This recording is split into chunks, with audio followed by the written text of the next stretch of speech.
नमस्कार मंडळी. तर हे पहा, चटकदार लिंबाचे क्रश लोणचे. पाहूनच तोंडाला पाणी सुटलं ना. तर आज मी तुम्हाला दाखवणार आहे अगदी झटपट होणारे आणि चवीला भन्नाट असे लिंबाचे क्रश लोणचे.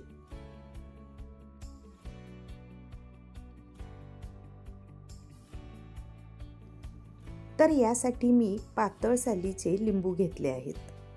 असे लिंबू नेहमीच रसरशीत असतात आणि क्रश केल्यावर अगदी मऊसर होतात. तर आता हे सर्व लिंबू आपण आधी गरम पाण्यात 5 मिनिट ठेवायचे, म्हणजे ते मऊ होतील आणि स्वच्छही होतील. आता हे लिंबू स्वच्छ कापडाने पुसून घेऊया. लिंबू स्वच्छ पुसल्यानंतर आता ते चिरून घ्यायचे आणि त्यातील सर्व बिया काढून टाकायच्या.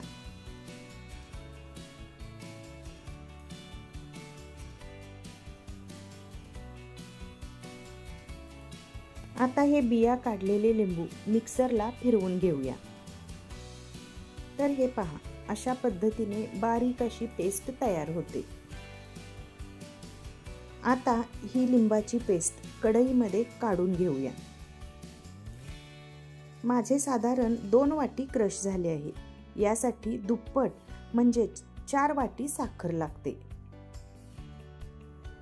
आता साखर आणि लिंबाचा हा क्रश सर्व व्यवस्थित एकत्र करून गॅसवर ठेवूया आणि साखर वितळेपर्यंत सतत हलवत राहायचं.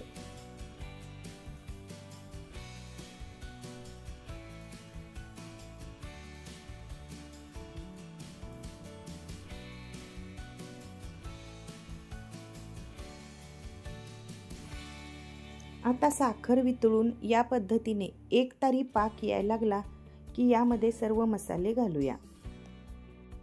आता त्यामध्ये चवीनुसार मीठ, धने जिरे पावडर व थोडेसे मिरे पावडर घालून हे सर्व व्यवस्थित मिक्स करून घ्यायचे. आता सुरुवातीला 1 चमचा तिखट घालायचं.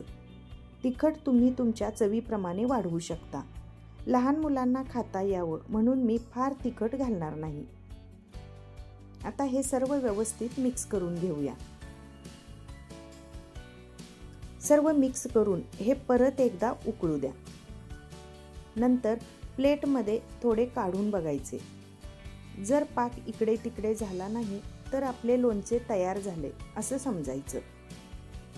आणि आता गॅस बंद करून हे मिश्रण थंड होऊ द्या.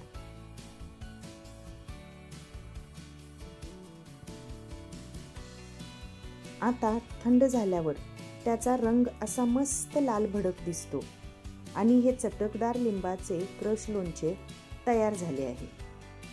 हे लोणचे लहानांपासून मोठ्यांपर्यंत सगळ्यांनाच आवडणार आहे. तर हे बघा मैत्रिणींनो, किती मस्त लाल भडक रंग आलाय. तोंडाला पाणी सुटलं ना. हे आहे आपलं चटकदार लिंबाचे क्रश लोणचे. अगदी लहानांपासून मोठ्यांपर्यंत सगळ्यांनाच आवडणार. तुम्ही एकदा नक्की करून बघा, खूपच भारी लागणार. आता हे लोणचं बरणीत भरून घेऊया.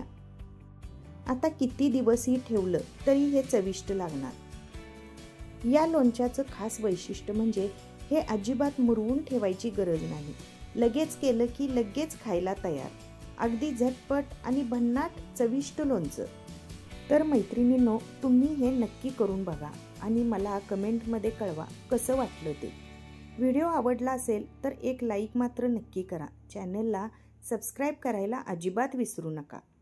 परत भेटूया अशा छान छान व्हिडिओमध्ये. तोपर्यंत धन्यवाद.